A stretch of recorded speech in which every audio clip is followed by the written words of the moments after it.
أعوذ بالله من الشيطان الرجيم. بسم الله الرحمن الرحيم. قل إن كنتم تحبون الله فاتبعوني يحببكم الله ويغفر لكم ذنوبكم والله غفور رحيم. صدق الله العلي العظيم وبلغنا رسوله النبي الكريم ونحن على ذلك من الشاهدين والشاكرين والحمد لله رب العالمين. وبعد فقد قال النبي صلى الله عليه وسلم المرء على دين خليله فلينظر أحدكم من يخالله. گزشتہ جمعے میں نے وعدہ کیا تھا کہ میں رمضان سے متعلق مضمون شروع کروں گا، لیکن وہ مواعظ مجھے مل نہ سکے. تلاش میں تھا کہ ایک اور مضمون مل گیا نیک صحبت کے متعلق. اس کی بہت سخت ضرورت ہے اور صحبت نیکاں جو ہے یہ بڑی کام کی چیز ہے. لوگ اس سے محروم ہیں اور اس محرومی کی وجہ سے آدمی بری صحبت میں پڑ جاتے ہیں، جس کا نتیجہ گمراہی اور تباہی ہوتا ہے. یہ بھی حضرت مجدد الملت حکیم الامت حضرت مولانا اشرف علی صاحب تھانوی رحمۃ اللہ علیہ کے مواعظ میں سے ایک واعظ ہے. اس کا نام ہے اختیار الخلیل، یعنی صحبت نیک کی ضرورت. یہ 1330 میں ہجری میں ہوا ہے، لال مسجد گنگوہ میں، یکم شعبان 1330 نماز مغرب کے بعد. تو اندازہ فرما لیجئے کہ اب 1410 چل رہا ہے. 100 میں سے 30 نکال دیجئے، 80 اور 10 یہ تقریباً 90 سال پہلے کا بات. اللہ تعالیٰ نے کس طرح سے محفوظ کرا دیا اور ایسی کام کی باتیں ہیں. سنیے، دیکھیے اور پوری کوشش کیجئے کہ اچھی صحبت کو لازم کر لیں، تاکہ ہم اور آپ اچھی صحبت میں رہتے اہل اللہ سے وابستہ رہیں اور اس طرح یہاں بھی اچھی صحبت ملے اور برزخ میں بھی اور آخرت میں بھی. اس حدیث شریف کا ترجمہ ہے ہر شخص اپنے دوست کے طریق پر ہوتا ہے، بس ہر شخص کو چاہیے کہ یہ دیکھ لے کہ کس شخص کو دوست بناتا ہے. فرماتے ہیں یہ ایک ارشاد ہے جناب رسول اللہ صلی اللہ تعالی علیہ وسلم کا، جس میں حضور اکرم صلی اللہ تعالی علیہ وسلم نے ایک مفید اور ضروری مضمون ارشاد فرمایا ہے. میں نے اس مضمون کو اختیار کیا ہے کہ وقت کم ہے. وقت طویل اگر ہوتا تو مختلف ضروری مضامین بیان کیے جاتے، اس لیے یہ بہتر معلوم ہوا کہ ایسا مضمون اختیار کیا جائے جو سب مسلمانوں کے لیے مفید اور ضروری ہو، اور اس کے ساتھ ہی ہر وقت اس کی ضرورت بھی رہتی ہے. تفصیل اس اجمال کی یہ ہے کہ دینی ضرورتیں 2 قسم پر منقسم ہیں. ایک وہ جو بعض کے اعتبار سے ضروری نہیں، جیسے زکوٰۃ، جس کے پاس مال ہو اس کے ذمے اس کا ادا کرنا ضروری ہے اور جس کے پاس نہ ہو اس کے ذمے نہیں.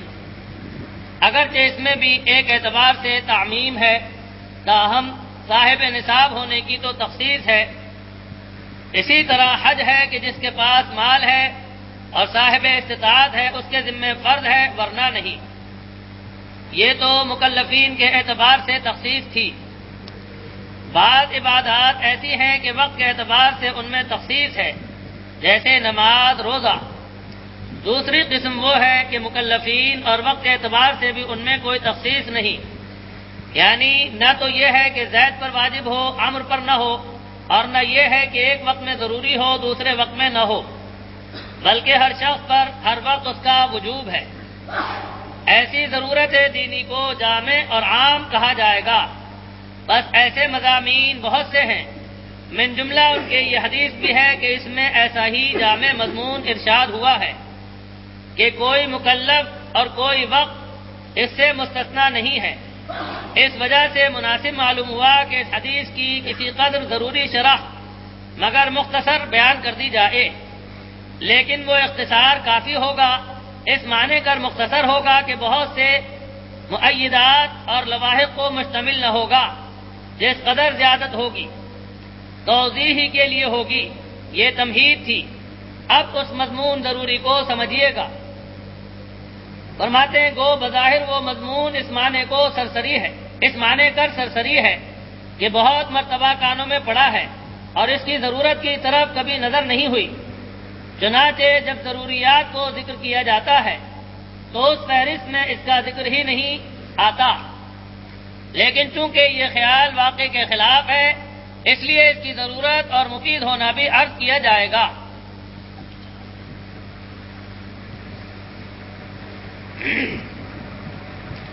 ارشاد ہے کہ ہر شخص اپنے دوست کے طریق پر ہوا کرتا ہے، بس ہر شخص کو دیکھنا چاہیے کہ وہ کس سے ارتباط اور دوستی رکھتا ہے۔ یعنی اگر وہ دوست دیندار ہے تو یہ شخص بھی دیندار ہے، اور اگر وہ بددین ہے تو یہ بھی ایسا ہی ہے۔ بس دوست کی بددینی سبب ہے اس کی بددینی کا، اور دوست کی دینداری سبب ہے اس شخص کی دینداری کا۔ اور یہ سبب بھی من جملہ اسباب ظاہرہ عادیہ کے ہے۔ علت حقیقیہ تو ہر شے کی مشیت الہی ہے، اور بعض علل کو حق تعالی شانہ نے عقلی بنا دیا ہے، لیکن یہ سب عادی ہے، یہ سبب عادی ہے۔ یہ اس حدیث شریف کا حاصل ہے۔ ترجمے سے اس مضمون کی تعیین ہو گئی ہوگی، یعنی دوستی کے اندر یہ غور کرنا کہ جس شخص کو میں نے دوستی کے لیے منتخب کیا ہے آیا وہ دینداری کی حیثیت سے دوستی کے لائق ہے یا نہیں۔ آپ غور فرمائیں کہ اس کا لوگوں کو کتنا اہتمام ہے، بس کچھ بھی نہیں۔ دینداروں کو چھوڑ دیجئے جو دیندار کہلاتے ہیں، اور وہ نماز، روزے، زکوٰۃ، حج فرائض سے گزر کر ایسے ایسے امور کا بھی اہتمام کرتے ہیں جو فرض و واجب نہیں۔ چنانچہ تلاوت قرآن کی کثرت، نوافل کی کثرت، دعاؤں کی کثرت، یہ سب کچھ کریں گے، اور دیکھنے والے ان کو یہ سمجھتے ہیں کہ بڑے بزرگ ہیں، لیکن باستثناء معدود چند اس فکر میں کسی کو بھی نہیں دیکھا کہ یہ بھی سوچ ہو کہ میری صحبت کیسی ہے، کیسے لوگوں سے میرا اختلاط ہے، یا صحبت نیک کو مفید اور ضروری سمجھتے ہوں اور صحبت بد کو مضر خیال کرتے ہوں، بلکہ یہ کہتے سنا ہے کہ میاں اپنا عمل اپنے ساتھ ہے، اگر کوئی برا ہے تو اپنے واسطے ہے، ہمارا تو خیر خواہ ہے۔ صاحبو، بیماری کے اندر تو یہ احتیاط ہے کہ جو بیماریاں لگنے والی مشہور ہیں کہ جن میں اہل مذہب تو کیا خود اطباء اور ڈاکٹر بھی اس میں مختلف ہیں، چنانچہ بعض ڈاکٹروں نے تعدیے کا انکار کیا ہے، یعنی بعض ڈاکٹر کہتے ہیں کہ بیماری نہیں لگتی، بعض لوگوں نے ایسا کیا ہے کہ طاعونی کیڑے اپنی جلد کے اندر رکھ کر سی دیا ہے اور کچھ نہیں ہوا۔ بریلی میں ایک ہندو بنگالی کا جوان بیٹا مر گیا، اس کو سخت صدمہ ہوا، زندگی سے بیدار ہو گیا، اور اس نے اسباب مؤثرہ طاعون کو اختیار کیا، چنانچہ مریض کے کپڑوں کو پہنا اور اس کے برتنوں میں کھانا کھایا اور اس کی چارپائی پر لیٹنا لیٹا اور اس کے ہی کمرے میں رہنا شروع کیا کہ کسی طرح میری موت بھی آ جائے۔ چاروں طرف سے اسباب مرض کو اپنے اوپر لپیٹا، لیکن کچھ بھی نہ ہوا، اچھا خاصا رہا۔ دیکھیے، اگر لگنے کے کچھ واقعات ہیں تو نہ لگنے کے اس سے زیادہ ہیں۔ آپ نے دیکھا ہے کہ جب کوئی بھی وبا پھیلتی ہے تو ہسپتال میں تانتا بن جاتا ہے، تانتا بن گیا، ڈاکٹر صاحبان، نرسیں، کمپاؤنڈر وغیرہ کام کرتے رہتے ہیں۔ اللہ کی شان ہے، جس کا وقت آیا ہے وہ جاتا ہے، باقی صحت مند ہو جاتے ہیں۔ ڈاکٹر اور کمپاؤنڈر اور نرسیں قریب قریب سارے کے سارے ہی سلامت رہتے ہیں۔ حضرت جناب نبی کریم صلی اللہ تعالی علیہ وسلم نے اس کا اچھی طرح سے جامع جواب دیا ہے۔ فرماتے ہیں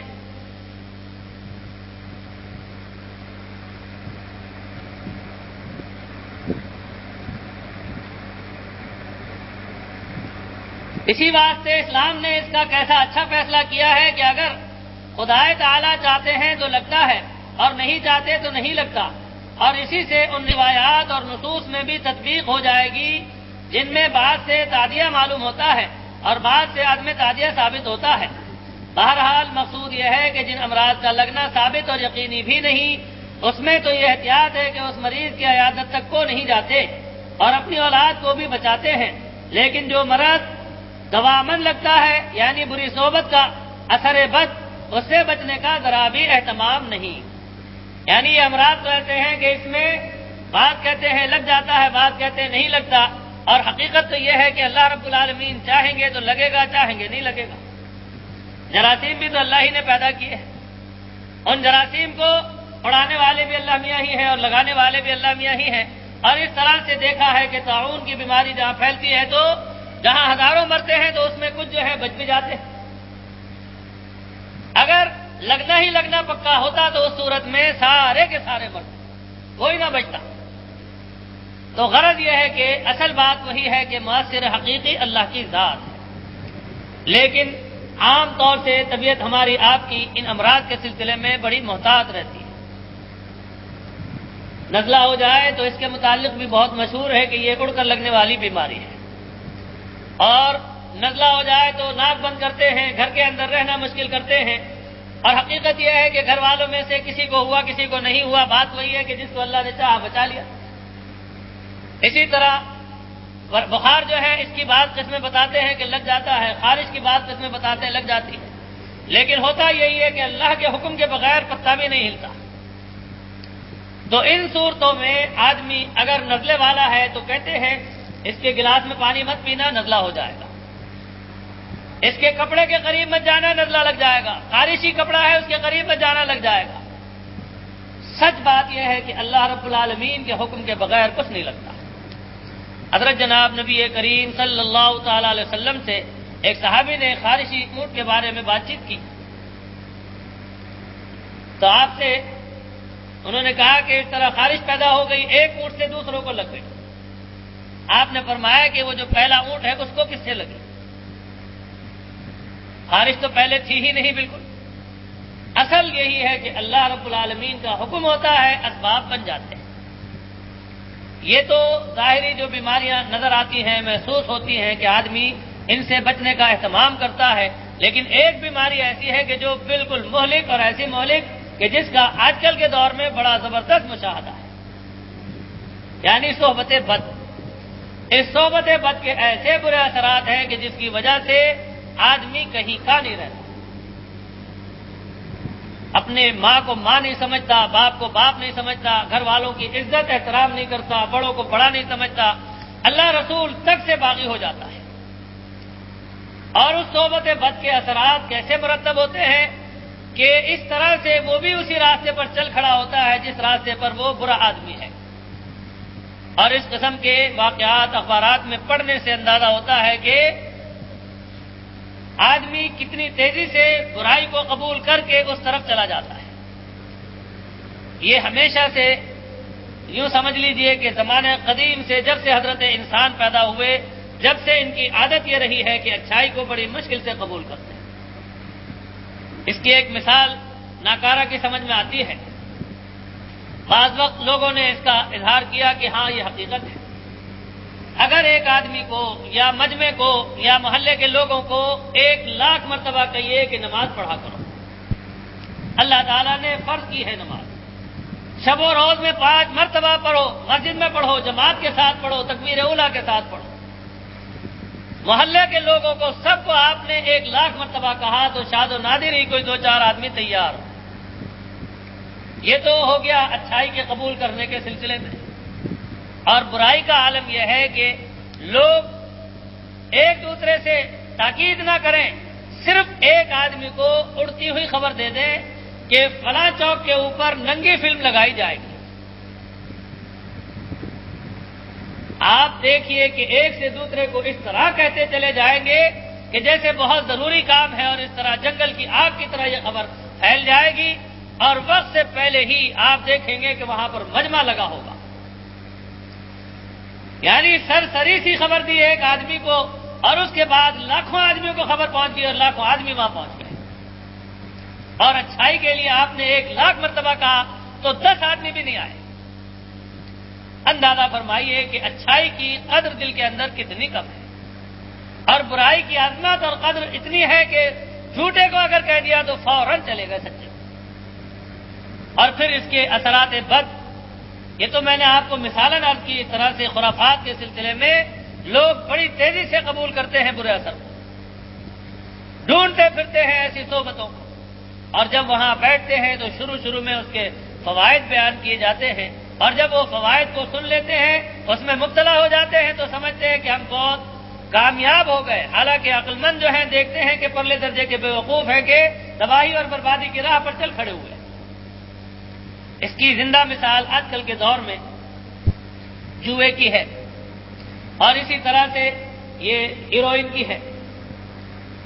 جوئے کے کاروبار جگہ جگہ ہو رہے ہیں، اور اس میں آدمی انعام کا لالچ رکھتے ہیں اور نام رکھتے ہیں، اور اس طرح سے محلے کے اندر، علاقوں کے اندر، بازاروں کے اندر اس کا چرچا کرتے ہیں، اور دیکھیے لاکھوں آدمی لیتے ہیں۔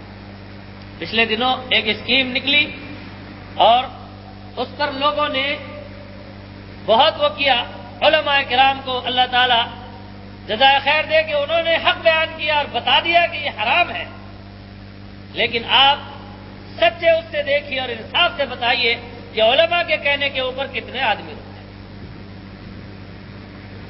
یعنی ایسے ایسے لوگ کہ جو جیسے ابھی آپ سن چکے ہیں کہ بظاہر دیندار، ایسے لوگوں نے بھی، وہ ایک نے نہیں، دو نے نہیں، اتنے خریدے کہ مجھ سے ایک شخص نے بیان کیا کہ ایک صاحب نے 30,000 روپے کیسے وہ خریدے ہیں کاغذ۔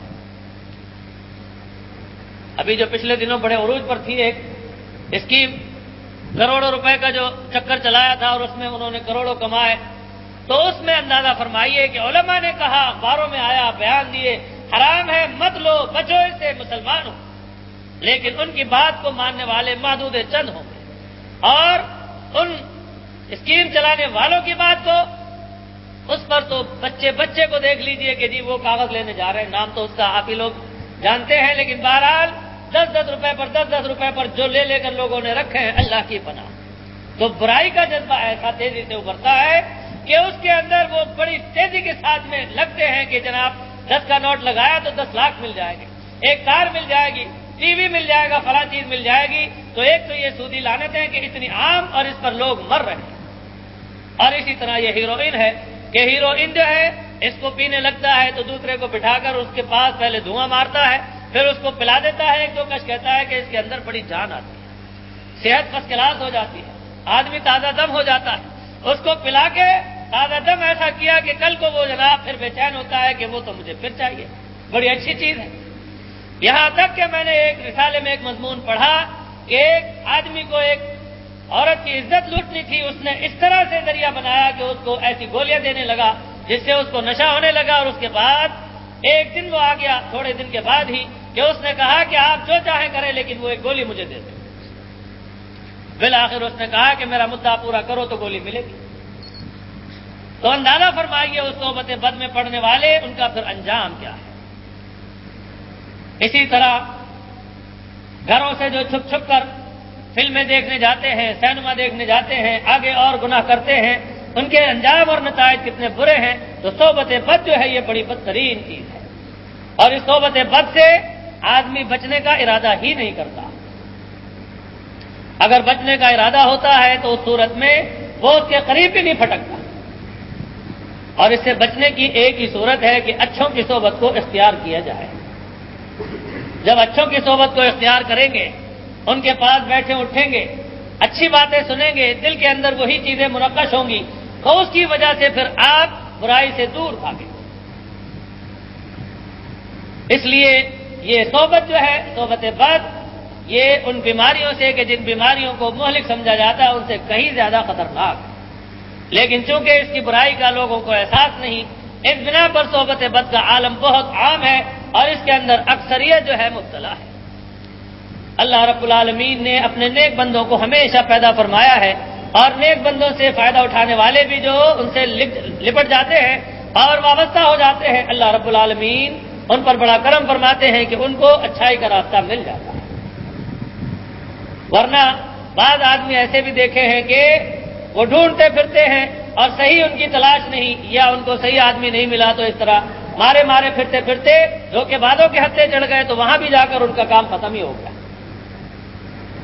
اس لیے صحبت جو ہے اس کے لیے پہلے بہت ضروری ہے کہ سوچ لے، غور کر لے کہ میں نے کس کو دوست بنایا ہے۔ پچھلے دنوں آپ کو میں اسی شام کے درس میں بعض مضامین ان لوگوں کے سنا چکا ہوں جنہوں نے صرف ظاہر داری کو دیکھا، ان کے باطن کی طرف انہوں نے غور نہیں کیا، اور مکاروں سے ان کی دوستی ہو گئی، اور انہوں نے جو ان کو نقصان پہنچایا تو گھر کا صفایا کر دیا۔ اس لیے ہمیشہ آدمی جب کسی سے بھی اس کا نیا نیا سابقہ ہو اس سے اچھی طرح سے ہوشیار رہے اور اپنے آپ کو الگ الگ رکھے اور اس طرح سے پرکھ لے کہ یہ آدمی ایسا تو نہیں کہ میرے ایمان پر یا میری دنیا پر ڈاکہ ڈالے گا۔ آگے مضمون میں آئے گا انشاءاللہ کہ ایک شعر ہے جس کا خلاصہ یہ ہے کہ بعض آدمی ایسے ہوتے ہیں کہ وہ براہ راست جو ہے ایمان پر ڈاکہ ڈال دیتے ہیں اور اس طرح سے آدمی کہیں کا نہیں رہتا، نہ خدا ہی ملا، نہ وصال صنم، نہ ادھر کے رہے نہ ادھر کے رہے۔ اگر ایسو کہتے چڑھ جاتا ہے تو دین بھی گیا، ایمان بھی گیا، دنیا بھی گئی اور آخرت بھی گئی۔ بس آج اس مضمون کو یہی موقوف کرتا ہوں، دعا کر لیجیے، نماز کا وقت قریب آ رہا ہے۔ اے الہ العالمین ہمیشہ ہمیں اچھی صحبت نصیب فرمائیے، آپ کا بڑا ہی کرم ہے اے اللہ کہ آپ نے اپنے نیک بندوں سے ہمیں وابستہ فرمایا۔ یا اللہ اس وابستگی کو ہمیشہ نصیب فرمائیے، دوام نصیب فرمائیے، ہمیشہ ہمیں اہل حق سے وابستہ رکھیے، یہاں بھی ہمیں اہل حق کے ساتھ رکھیے اور برزخ میں بھی اور آخرت میں بھی یا اللہ اہل حق کی صحبت نصیب فرمائیے۔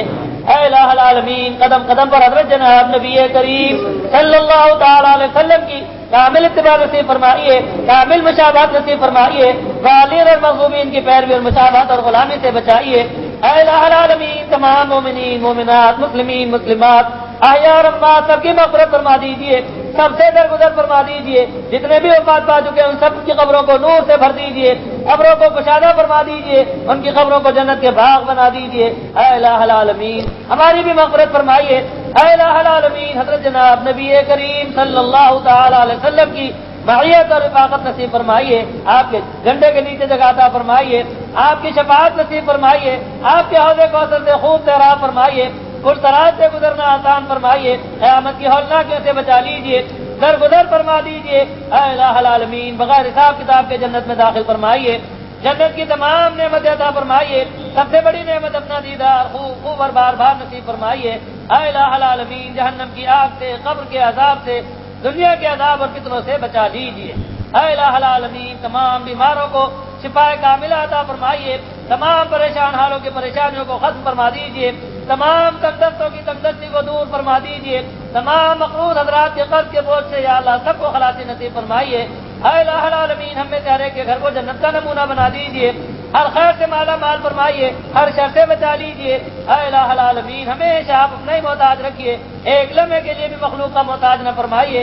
اے الہ العالمین اپنا فضل فرما دیجیے، جب تک زندہ رہے اسلامی پر قائم دائم رکھیے، جب خاتمہ ہو ایمان پر خاتمہ فرمائیے۔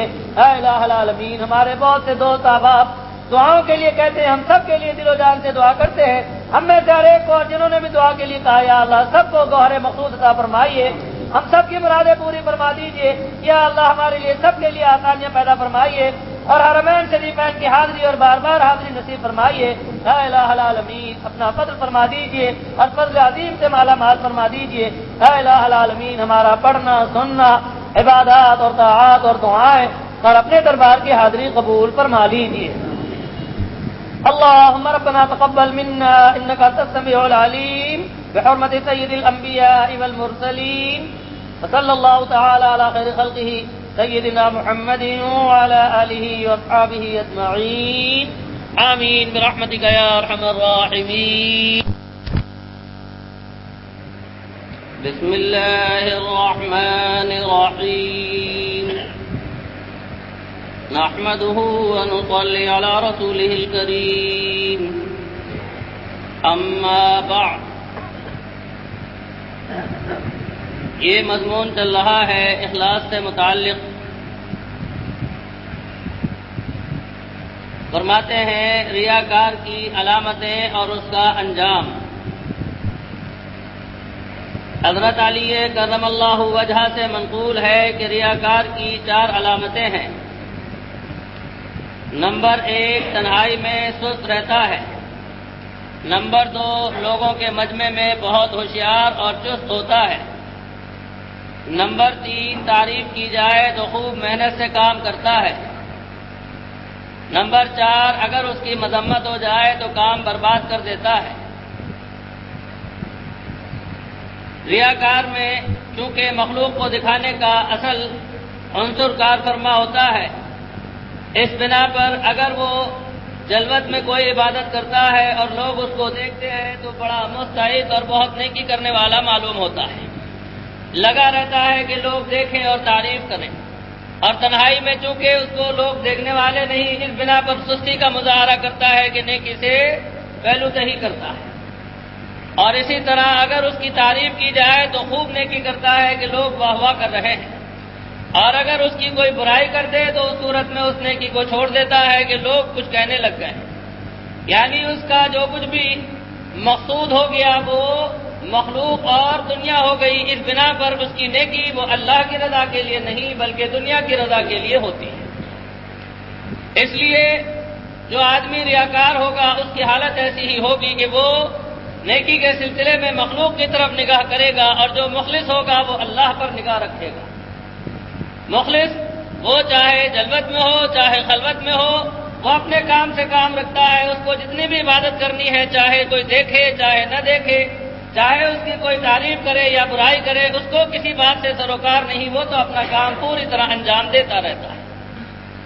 اللہ رب العالمین ہمیں اور آپ کو سب کو ہمیشہ اخلاص کے ساتھ عبادت کی توفیق عطا فرمائے، ریاکاری سے ہمیشہ محفوظ فرمائے۔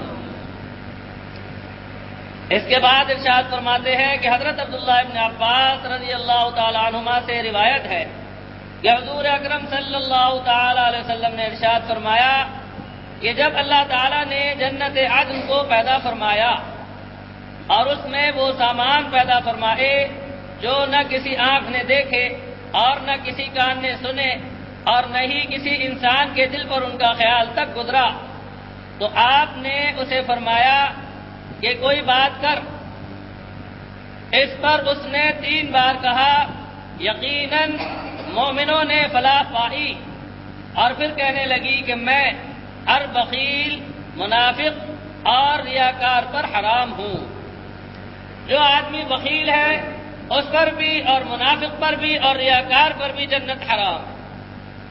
گزشتہ کل بھی یہ مضمون میں نے سنایا، لیکن آج چونکہ ماشاءاللہ کل کے مقابلے میں کافی احباب موجود ہیں تو اس لیے دل چاہا کہ اس کے متعلق اور بھی مزید گوش گزار کیا جائے تاکہ ہم ان تمام رذائل سے اپنے آپ کو پاک رکھ سکیں اور اللہ رب العالمین کی رحمتیں ہوں کہ ہم نیکوکاروں میں سے ہوں، اور ایسے نیکوکار کے جو اخلاص کے ساتھ صرف اللہ کی رضا کے لیے کام کرنے والے ہوں۔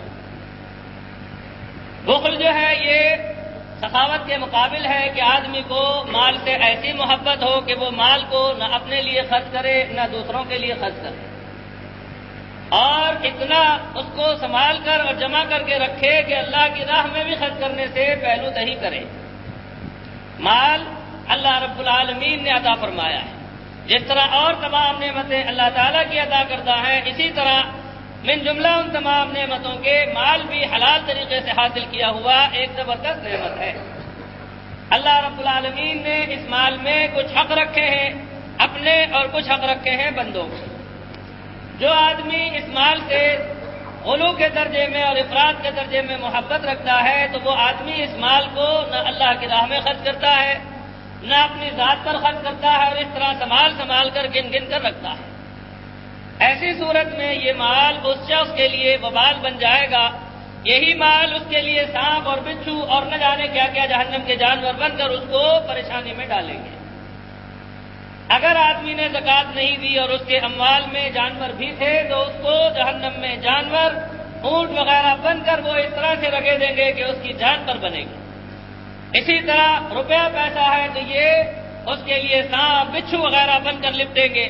تو غرض یہ ہے کہ اللہ کا دیا ہوا مال اللہ کی راہ میں بھی فرض کے درجے میں اور واجب کے درجے میں جو اللہ تعالیٰ نے حق رکھے ہیں ان کو بھی ادا کرتے ہوئے اس کا دم نکلتا ہو اور یہ مصداق بن جاتا ہو کہ چمڑی جائے دمڑی نہ جائے، تو ایسی صورت میں یہ سب عذاب کا شکار ہوگا۔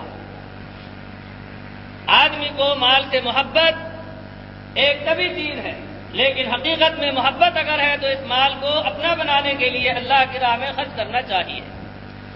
جس آدمی نے اس مال کو اللہ کی راہ میں خرچ کر لیا، یہ مال جو اللہ کی راہ میں خرچ کیا ہے ہمیشہ کے لیے اس کا سرمایہ ہو گیا، اور اس کے ساتھ ساتھ حق سبحانہ و تعالی اس مال کی پرورش فرماتے ہیں اور اس کو بڑھاتے ہیں، یہاں تک کہ بعض روایتوں میں ہے کہ اس کو احد پہاڑ سے بھی زیادہ بڑھا دیتے ہیں، اور بعد میں ہے کہ جس طرح بچھیرے کو آدمی پالتا ہے اور پالتے پالتے وہ پورا جانور ہو جاتا ہے، حق سبحانہ و تعالی اس طرح سے جو اس کی راہ میں صدقہ دیا گیا اس کو پالتے ہیں، اور پھر جب وقت آئے گا دینے کا تو اس وقت اس کو واپس لوٹا دیں گے۔ تو یہ مال اللہ ہی کا دیا ہوا، اور اس کی راہ میں جب خرچ کرنے کا موقع آئے، ایک مسلمان اور ایک مومن کو زیب دیتا ہے کہ وہ بشاشت قلبی کے ساتھ اس کی راہ میں خرچ کرے، اور دل میں یہ سوچ لے یا اللہ یہ آپ ہی کی دی ہوئی نعمت ہے، آپ ہی کی راہ میں آپ ہی کی رضا کے لیے اخلاص کے ساتھ خرچ ہو جائے دہے نصیب، اور آپ اس کو شرف قبولیت عطا فرما دیں دہے نصیب۔ اور جو آدمی اس کے خلاف رہتا ہے تو وہ مال کو یہ سوچتا رہتا ہے کہ آج خرچ کر دیا تو کل کو کیا ہوگا۔ ایسا سوچنے والا سخت مصائب کا شکار ہوتا ہے، اور اس کو اس مال سے نہ خود نفع ہوتا ہے نہ دوسروں کو نفع پہنچاتا ہے۔ حضرت جناب نبی کریم صلی اللہ تعالی علیہ وسلم نے مال کو خرچ بھی کیا ہے اور خرچ کرنے کی ترغیب دلائی ہے۔ حضرات صحابہ کرام رضوان اللہ علیہ مجمعین سے اور اسی طرح سے حضرات صحابیات سے جس وقت مطالبہ ہوتا تھا کہ اللہ کی راہ میں مال خرچ کرو، انبار لگ جایا کرتے تھے، ہر ایک اپنی بساط کے مطابق جتنی بھی گنجائش ہوتی تھی مال لے آتے تھے۔ اور ایک موقع تو ایسا ہوا کہ حضرت صدیق اکبر رضی اللہ تعالی عنہ اور حضرت فاروق اعظم رضی اللہ تعالی عنہ دونوں میں مقابلہ ہو گیا، اور اس دن حضرت فاروق اعظم نے دل میں خیال کیا کہ آج تو میں صدیق اکبر سے جیت ہی گیا۔ اپنے گھر گئے، آدھا مال لے آئے اور آدھا چھوڑ دیا۔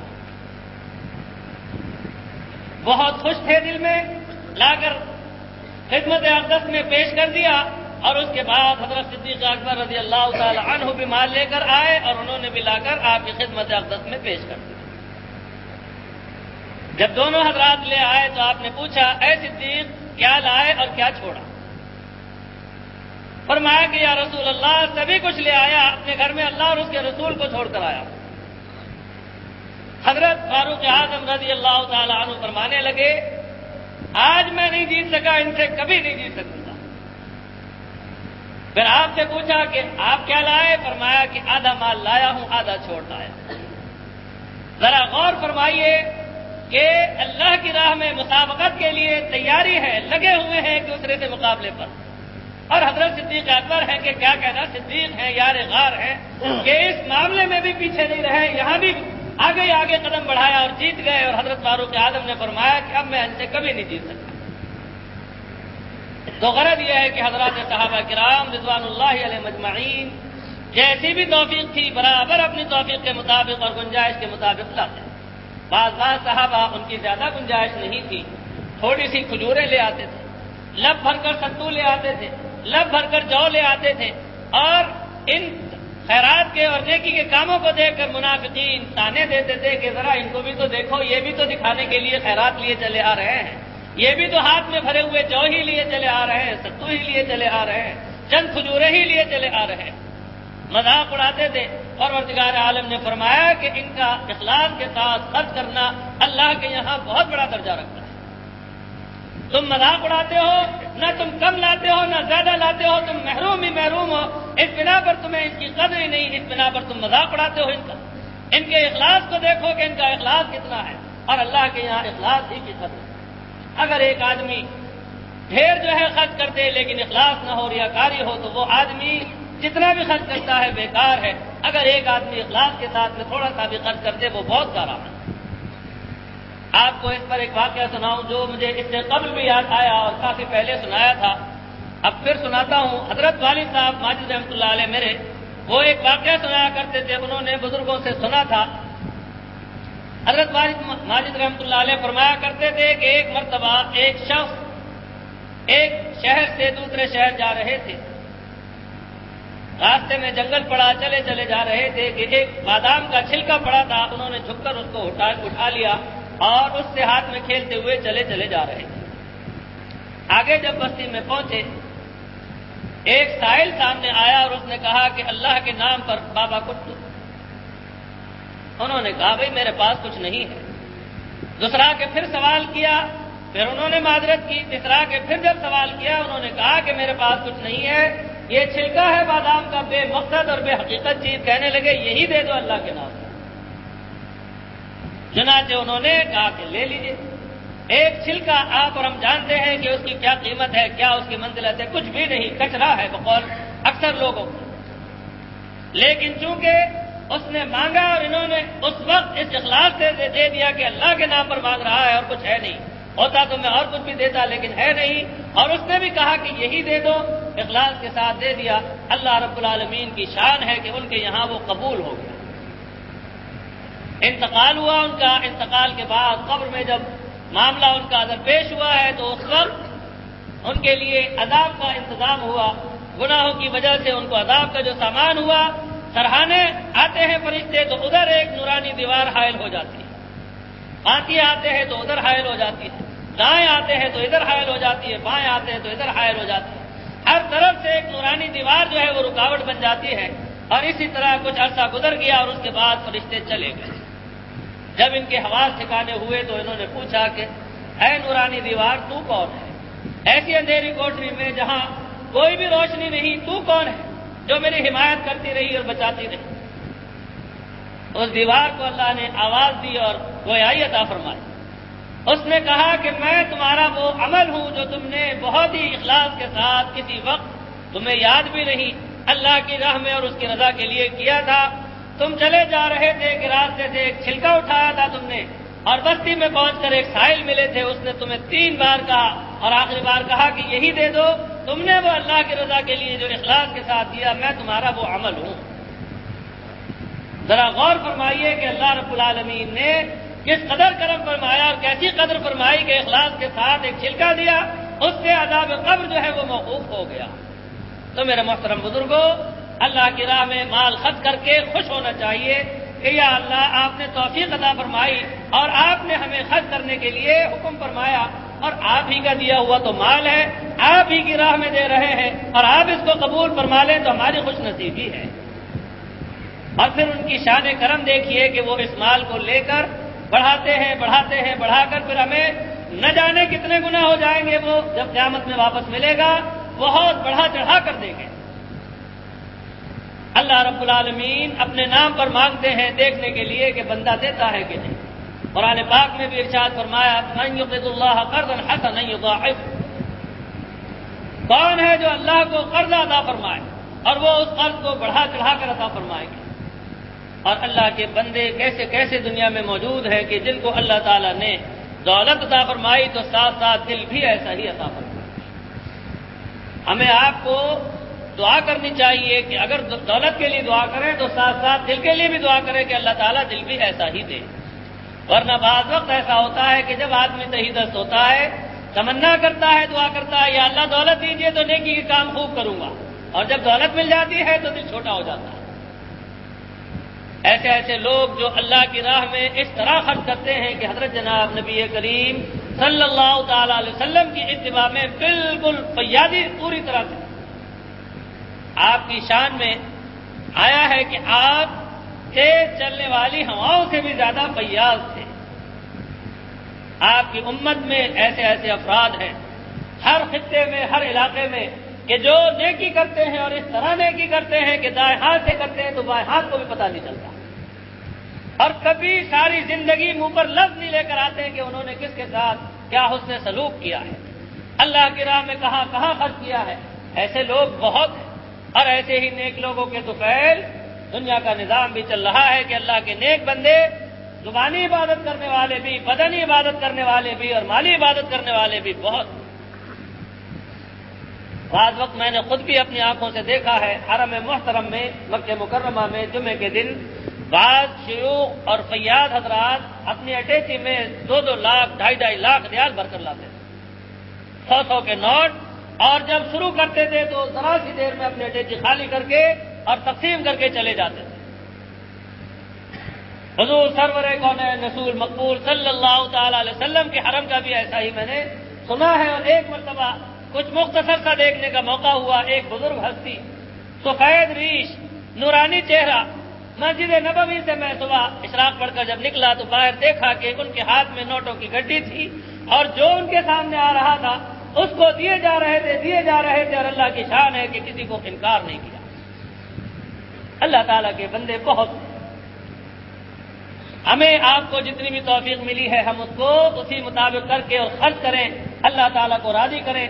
حضرت حاجی امداد اللہ صاحب مہاجر مکی رحمۃ اللہ علیہ کی بات آپ سے عرض کر چکا ہوں کہ آپ نے ایک موقع پر مثنوی شریف کا درس دے رہے تھے اور مریدین بیٹھے ہوئے تھے، بڑا لطف آ رہا تھا کہ ایک سائل آئے اور انہوں نے آ کر سوال کیا، آپ نے مثنوی بند کی اور اوپر رکھ دی اور ان کے لیے پیسے لینے چلے گئے اندر۔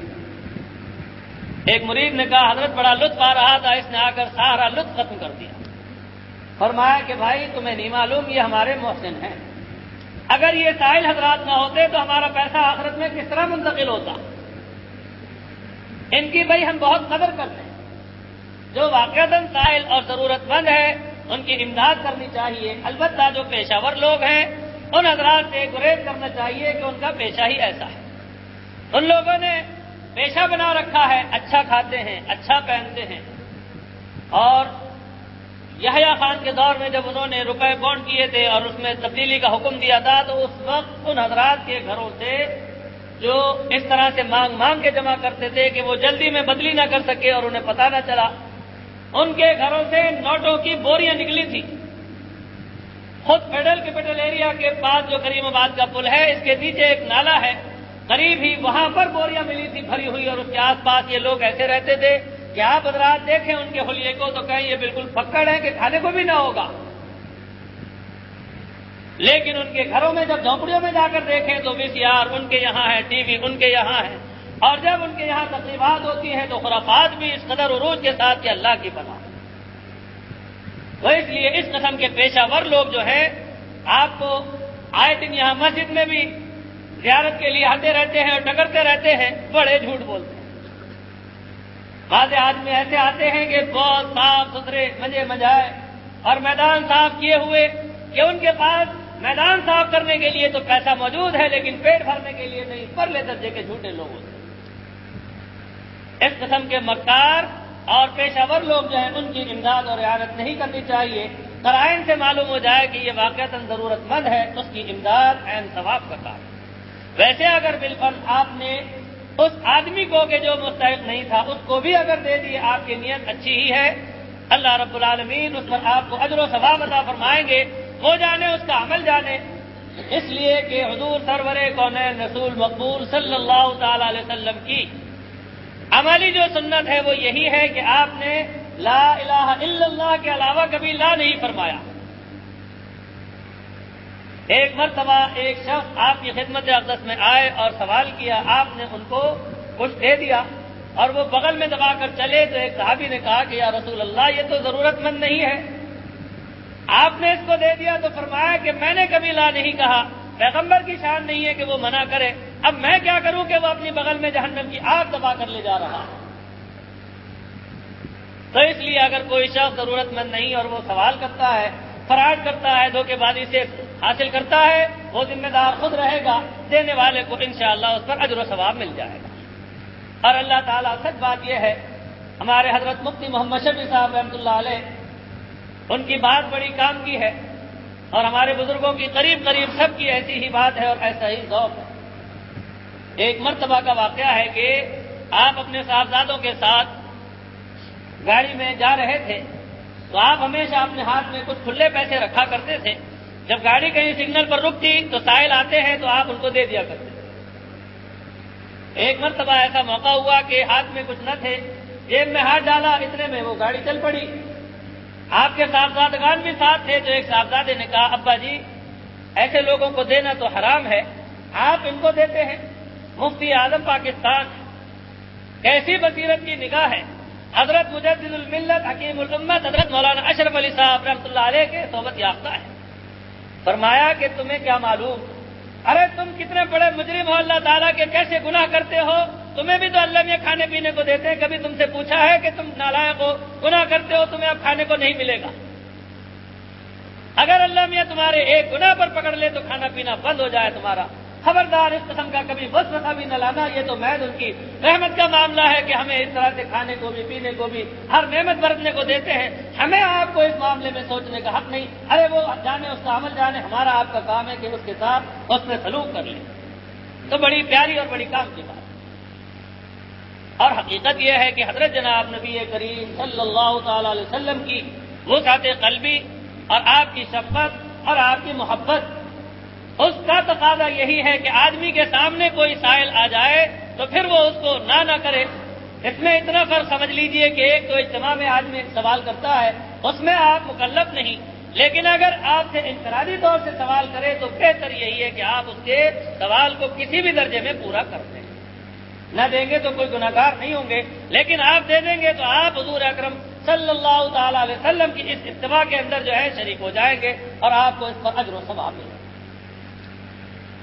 اللہ رب العالمین بڑے کریم ہیں، نہ جانے کس کس کی دعاؤں سے اور کس کس کی عنایتوں سے اللہ رب العالمین ہمیں آپ کو عطا فرماتے ہیں۔ جیسے کنواں کھودنے والے تو کم ہوتے ہیں، ایک نے کھود دیا کنواں اور اس کے بعد پینے والے کتنے ہوتے ہیں۔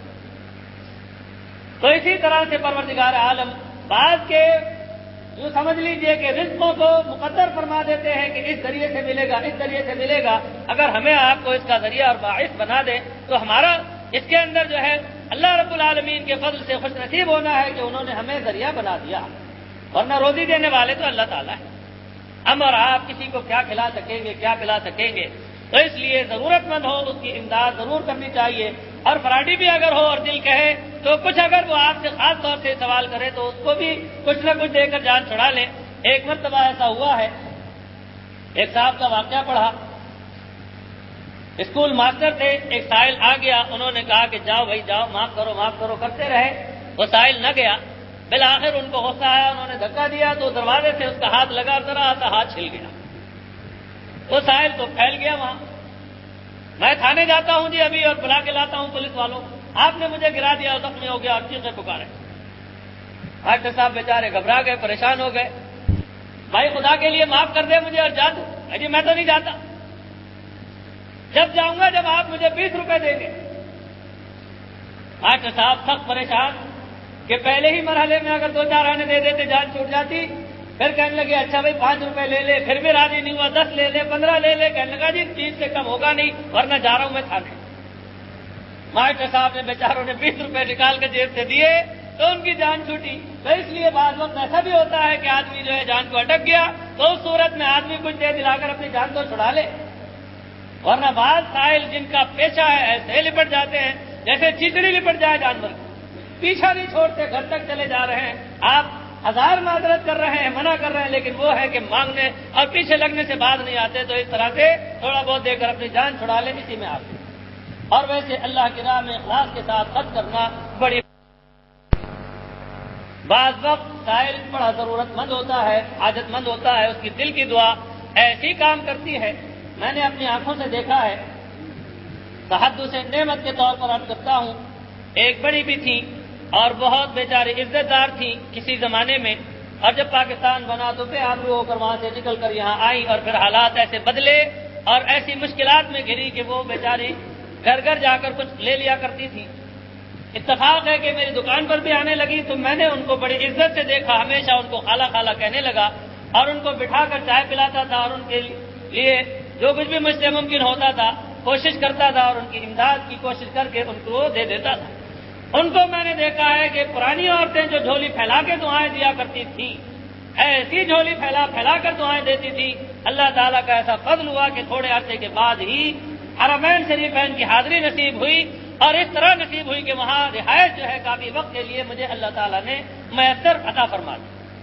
تو اس طرح سے حقیقت یہ ہے کہ بعض وقت آدمی جو نیکی کرتا ہے اخلاص کے ساتھ، اس میں اللہ رب العالمین ایسا خوش ہوتے ہیں اور خوش ہو کر اس بندے کے دل میں اتنی جگہ پیدا فرماتے ہیں، وہ بندہ دعا کرتا ہے یا بندی دعا کرتی ہے اور اللہ رب العالمین اس کو مصائب سے بھی بچا لیتے ہیں، اس پر رحمتیں بھی فرماتے ہیں، اس سے راضی بھی ہو جاتے ہیں۔ اور جس کسی کو مجبور دیکھیں اور معذور دیکھیں، اپنے دل کو پگھلا لیا کریں، کبھی پتھر دل نہ رہے، دل میں ایک دم جذبہ پیدا کر لیں اور انفعال سے کام لیں اور سوچیں کہ یا اللہ آپ کا کتنا کرم ہے، یہ بیچارہ معذور ہے، میں ٹھیک ہوں، یا اللہ میں اس کی امداد کر رہا ہوں، آپ قبول فرما لیں۔ اور اس طرح سے اللہ رب العالمین سے گریہ ازاری کرنے لگ جائیں، دعا کرنے لگ جائیں۔ وہ وقت ایسا ہوتا ہے جس وقت اللہ تعالی ہماری جیب سے نکلوا کر اخلاص کے ساتھ دلواتے ہیں، بڑا ہی قبولیت کا وقت ہوتا ہے کہ اللہ کی طرف بڑی توجہ ہوتی ہے۔ عافیت مانگے، خیر مانگے تو اللہ رب العالمین کی بڑی رحمت کی نگاہ ہوتی ہے۔ تو میرے محترم بزرگوں، بخل سے کبھی کام نہ لیجئے۔ بخیل آدمی بڑا خسیس اور بڑا ذلیل اور خوار ہے، دنیا میں بھی لوگ اس کو برا سمجھتے ہیں، اور اللہ اس کے رسول کے نزدیک بھی اس کی کوئی وقت اور عزت نہیں۔ اور اسی طرح منافق ہے اور ریاکار ہے، یہ بھی بدترین لوگ ہیں۔ اللہ رب العالمین ہمیں آپ کو تمام رذائل سے محفوظ رکھے، دعا فرما لیجئے۔ اے الہ العالمین، ہم آپ کے کمزور اور عاجز بندے ہیں، آپ نے ہم پر کرم فرمائے، ہمیں ہر نعمت سے مالا مال فرمایا۔ اے اللہ، ہمیں اپنے قدردان بندوں میں شامل فرما لیجئے، اپنے شکر گزار بندوں میں شامل فرما لیجئے۔ اے الہ العالمین، ہمیں دوسروں کے کام آنے کی توفیق عطا فرمائیے، ہمیں خدمت کی توفیق عطا فرمائیے، ہمیں زبانی بھی اور بدنی بھی اور مالی بھی عبادات کی خوب توفیق عطا فرمائیے، اور قدم قدم پر حضرت جناب نبی کریم صلی اللہ تعالیٰ علیہ وسلم کی کامل اتباع نصیب فرمائیے، کامل مشابہت نصیب فرمائیے، غالین اور مغلوبین کی پیروی اور مشابہت اور غلامی سے بچائیے۔ آپ ہمارے ہو جائیے اور ہمیں اپنا بنا لیجیے، دونوں جہان کی آفت کاملہ نصیب فرمائیے اور اپنی رضا کاملہ نصیب فرمائیے۔ جب تک زندہ رہے اسلام ہی پر قائم دائم رکھیے، جب خاتمہ ہو ایمان پر خاتمہ فرمائیے۔ اے الہ العالمین، عاجزی اور انکساری نصیب فرمائیے، اخلاص نصیب فرمائیے، ریاکاری سے اور غرور و تکبر سے بچا لیجیے۔ آپ ہمارے ہو جائیے اور ہمیں اپنا بنا لیجیے۔ اے الہ العالمین، تمام مومنین مومنات، مسلمین مسلمات، احیاء اور اموات، سب کی مغفرت فرما دیجیے، سب سے درگزر فرما دیجیے۔ اے الہ العالمین، حضرت جناب نبی کریم صلی اللہ تعالی علیہ وسلم کی معیت اور رفاقت نصیب فرمائیے، آپ کے جھنڈے کے نیچے جگہ عطا فرمائیے، آپ کی شفاعت نصیب فرمائیے، آپ کے حوض کوثر سے خوب سیراب فرمائیے، گلطرات سے گزرنا آسان فرمائیے، قیامت کی ہولناکیوں سے بچا لیجیے، درگزر ہی فرما دیجیے، اور بغیر حساب کتاب کے جنت میں داخل فرمائیے، جنت کی تمام نعمتیں عطا فرمائیے، سب سے بڑی نعمت اپنا دیدار خوب اور بار بار نصیب فرمائیے۔ اے الہ العالمین، جہنم کی آگ سے، قبر کے عذاب سے، دنیا کے عذاب اور فتنوں سے بچا لیجیے۔ اے الہ العالمین، ہر خیر عطا فرمائیے، ہر شر سے بچا لیجیے، ہمیشہ آپ اپنا ہی محتاج رکھیے۔ اے الہ العالمین، جب تک زندہ رہیں اسلام ہی پر قائم دائم رکھیے، سلام کی اعضا کے ساتھ رکھیے، اور جب دنیا سے جانے کا وقت آئے سلام کی اعضا سلام کی ایمان کے ساتھ یاد فرمائیے۔ اے الہ العالمین، خاتمہ ایمان پر فرمائیے۔ اے الہ العالمین، ہمارا پڑھنا سننا، عبادات اور طاعات اور دعائیں اور اپنے دربار کی حاضری قبول فرما لیجیے۔ اللهم ربنا تقبل منا انك انت السميع العليم بحرمة سيد الانبياء والمرسلين، وصلى الله تعالى على خير خلقه سيدنا محمد وعلى اله واصحابه اجمعين، آمين برحمتك يا ارحم الراحمين۔